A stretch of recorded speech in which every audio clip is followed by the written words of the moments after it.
If I asked you to name the oldest cultivated crop in human history, you'd probably say wheat, or rice, or maybe corn.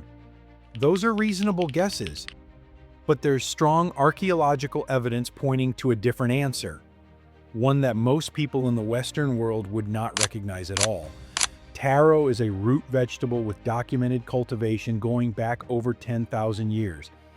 It was a dietary staple across Asia, Africa, and the entire Pacific long before any of those other crops achieved global dominance. Today, it feeds hundreds of millions of people in the tropics and subtropics.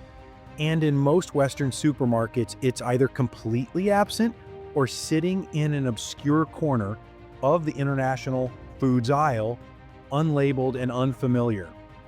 Today, we're going to talk about what taro actually is, why it has mattered so profoundly to so many different cultures, and why its unusual nutritional profile, particularly its effect on blood sugar and gut health, makes it genuinely worth knowing about.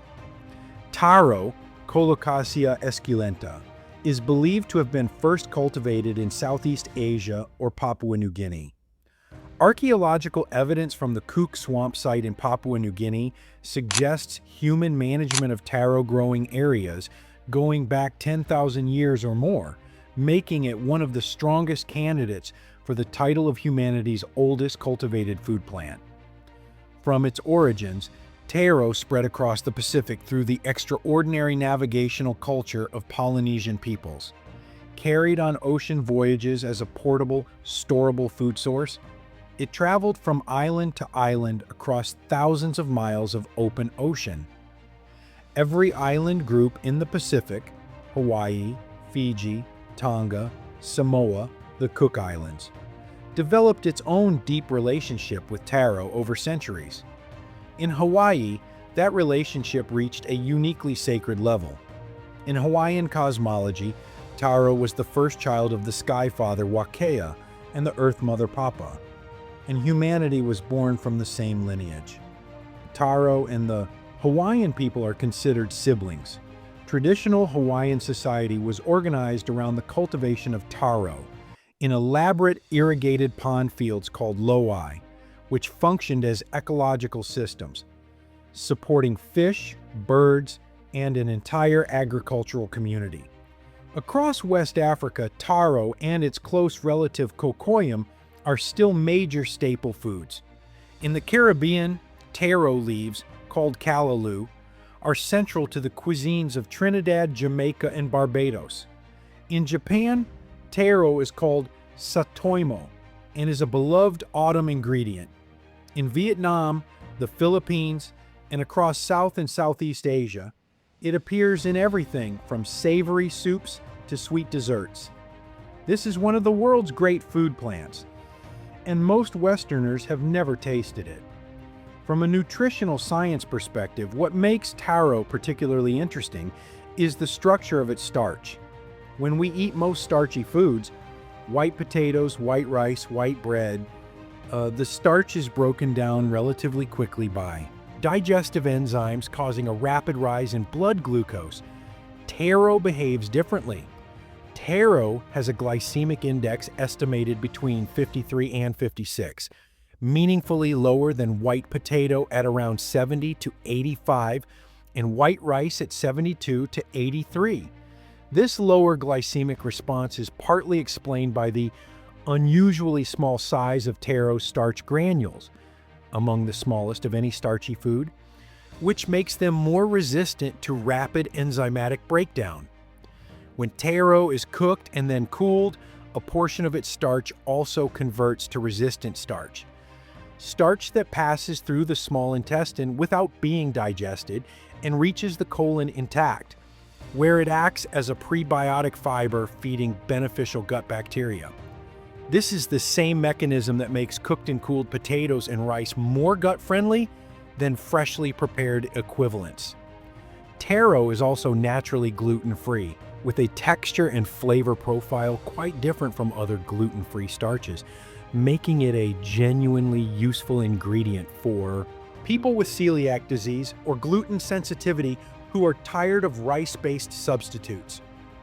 One important safety note: raw taro, both the root and the leaves, contains calcium oxalate crystals that cause intense burning and irritation in the mouth and throat.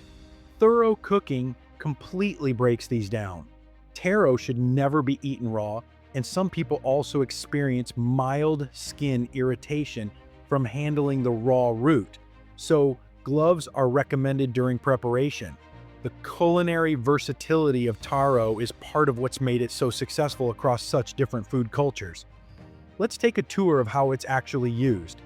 In Hawaii, taro is cooked until very soft and then pounded, traditionally by hand using a heavy stone poi pounder, into a paste called poi. Fresh poi is mild, starchy, and slightly sweet. Left to ferment for a day or two, it develops a pleasantly sour flavor that Hawaiians have eaten as a staple food for generations. Making poi together is still a cultural and family ritual in Hawaii today. In Southeast Asia, taro appears in both savory and sweet forms. Taro paste is a classic filling for Cantonese dim sum dumplings and pastries. In Vietnam, taro is simmered in sweetened coconut milk for desserts. In the Philippines, it goes into the beloved sweet soup ginatan. In Japan, satoimo is simmered with dashi, soy sauce, and mirin in nimono dishes, a gentle warming preparation that highlights the root's natural nuttiness.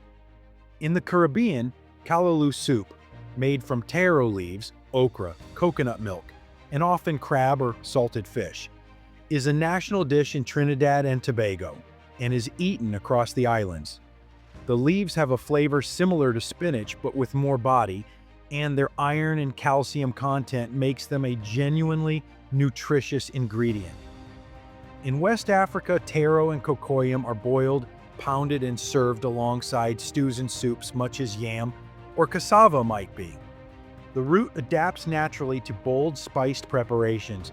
It absorbs flavors well and has enough substance to hold up in long-cooked dishes.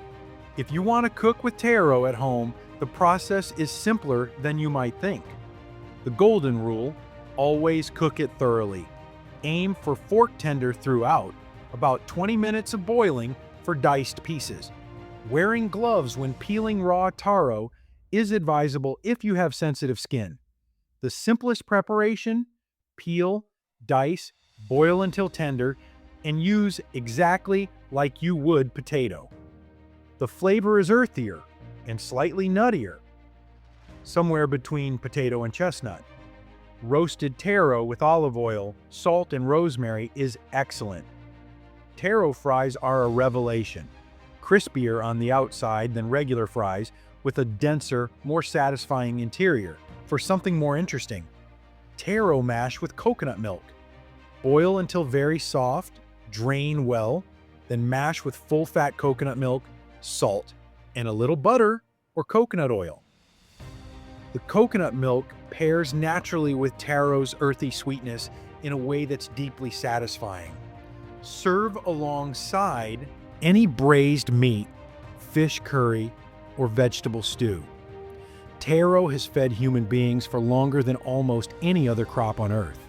It supported civilizations, informed spiritual traditions, and sustained communities through droughts, storms, and centuries of challenge. It is one of the most culturally significant food plants in human history, and it deserves a place in more kitchens. If you can find it at your local Asian, Caribbean, or African grocery store, pick one up and try it. It's one of those ingredients that, once you start cooking with it, quietly becomes a permanent part of your rotation. Thanks for watching.